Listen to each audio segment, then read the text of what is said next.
Hi my dear friends, అందరూ ఒకసారి ఈ సాంగ్ వినండి. ఒకసారి కష్టాలొస్తే ఏడుపు వల్ల జరిగేదేముంది, మొహంలో గ్లామర్ పోతుంది, తలంతా భారం అవుతుంది. ఆకాశం తెగి పడిపోతే ఏం చేయాలన్నట్టు అలా తెగ ఆలోచించొద్దు, నువ్వేదో ఆపేసేటట్టు. హ్యాపీగా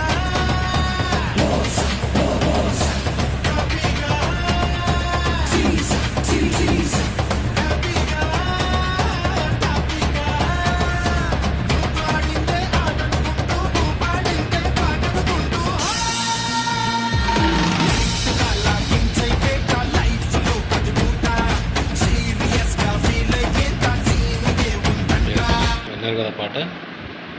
సో ఆ పాటలో ఇంత అర్థం ఉంది.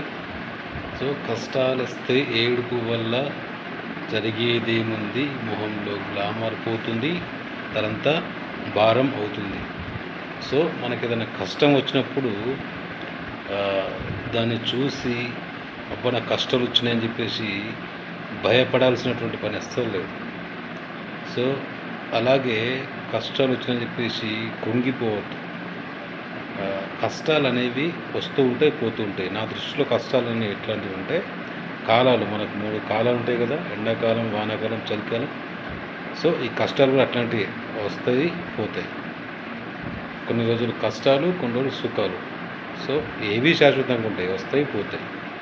సో అట్లాంటి కష్టాలు, వచ్చేపోయే కష్టాలు ఏవైతున్నాయో అట్లాంటి కష్టాలని కనుక మనం తలుచుకొని బాధపడి అయ్యో నాకు కష్టం వచ్చింది, నేను ఏం చేయాలా, ఎట్లా చేయాలా అని చెప్పేసి కృంగిపోయి బాధపడి ఏడుస్తూ ఉంటే తలంతా భారం అవుతుంది తప్ప నువ్వు ఏం చేయలేవు. అందులో నీ మొహంలో గ్లామర్ కూడా, ఆయన చెప్పినట్టు మొహంలో గ్లామర్ కూడా తగ్గలేదు. ఎందుకంటే ఈ మొహం అంతా పీక్కపోయి అరే కష్టాలు వచ్చినాయని చెప్పేసి ఎదుటి వాళ్ళకు తెలిసేటువంటి ఆస్కారం ఉంటుంది. కాబట్టి కష్టాలు వస్తే కృంగిపోకుండా, భయపడకుండా, బాధపడకుండా ధైర్యంగా ఎదుర్కొనేటువంటి పరిస్థితి ఉండేలా చూసుకోండి. సో ఆకాశం ఆకాశం తెగి పడిపోతుంటే ఏం చెయ్యాలన్నట్టు నువ్వేదో ఆపేసేటట్టు తెగ ఆలోచించొద్దని చెప్పి, అంటే అంత పెద్ద ఆకాశాన్ని నిజంగా పడిపోతుంటే కనుక ఆకాశం, సో ఆకాశం తెగి పడిపోతుంటే నువ్వు ఏమైనా ఆపగలుగుతావా? నీ వల్ల అవుతుందా? కాదు కదా. కాబట్టి ఎంత పెద్ద కష్టం వచ్చినా మనతోని, అంటే ఏదైనా పెద్ద ప్రాబ్లం వచ్చినా కూడా మనతోని ఎంతవరకు అయితే అవుతుందో అంతవరకే ప్రాబ్లాన్ని మనతో అయిన పనిని చేయాలి. మనతో అయ్యే ప్రాబ్లమ్సే సాల్వ్ చేసుకోవాలి. సో ఇంత ఏదో నువ్వేదో చేసేటట్టు, నువ్వేదో పంపలు ఏదైనా ఇది చేసేటట్టు అంత నువ్వు లేకపోతే నడదన్న లెవెల్లో కూడా ఉండాల్సిన అవసరం లేదు. ఎందుకంటే నీ వల్ల ఎంత అవుతుందో అంతే చెయ్యు. అనవసరం కాని దాన్ని కూడా మీదేసుకొని ఎక్కువ స్ట్రెస్కి గురై, ఎక్కువ ఒత్తిడికి గురై లేనిపోని ప్రాబ్లమ్స్ కొని తెచ్చుకోకు. సో ఈ లైఫ్ అనేది నువ్వు తెగ ఆలోచించద్దు.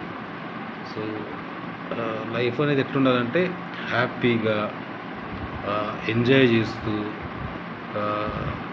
ప్రతిరోజు ప్రశాంతమైనటువంటి ఒక వాతావరణాన్ని క్రియేట్ చేసుకుంటూ, లైఫ్ని డీల్ చేసుకుంటూ మంచి వాతావరణంతో మంచిగా ముందుకు వెళ్ళాలని చెప్పేసి, ఎలాంటి కష్టం వచ్చినా, ఎలాంటి బాధ వచ్చినా మొహంలో కనబడనీయకుండా మన కష్టాన్ని, మన బాధలని అట్లాగే దాచుకుంటూ ముందుకెళ్తూ, అండ్ అలాగే నువ్వేదో నా కష్టాలు వచ్చినాయని చెప్పేసి 10 మందికి తెలిసేటట్టు చేసుకోకుండా మంచివారిలాగా, అంటే ఇట్లా కష్టం వచ్చినంతే ఉండాలా, సుఖం వచ్చినంతే ఉండాలా. సో నాకు కష్టాలు ఉన్నాయని చెప్పేసి బాధపడద్దు, అయ్యో నాకు సుఖంగా ఉన్నాను, హ్యాపీగా ఉన్నాయని చెప్పేసి మొహం అంతా ఎగిరిపడద్దు. సో మొహం అనేది మనం గ్లామర్ కానీ, మన మొహం కానీ, మనం కానీ, మన బిహేవియర్ కానీ, మన పద్ధతి కానీ ఎప్పటికీ అంతే ఉండాలి. ఎప్పుడు చూసినా ఒకేలాగా ఉండాలి. సో లైఫ్ అనేది ఎట్లుండాలంటే హ్యాపీగా, మంచి సంతోషమైనటువంటి వాతావరణంలో, సంతోషమైనటువంటి మైండ్తో మంచిగా గడిపేటట్టు చూసుకోండి. ఎందుకంటే కష్టాలు అనేవి వస్తాయి, పోతాయి. కాబట్టి ఎలాంటి కష్టం వచ్చినా తట్టుకొని ముందుకు నిలవడం చూసి మనస్ఫూర్తి కోరుకుంటుంది మీ గంగారాం.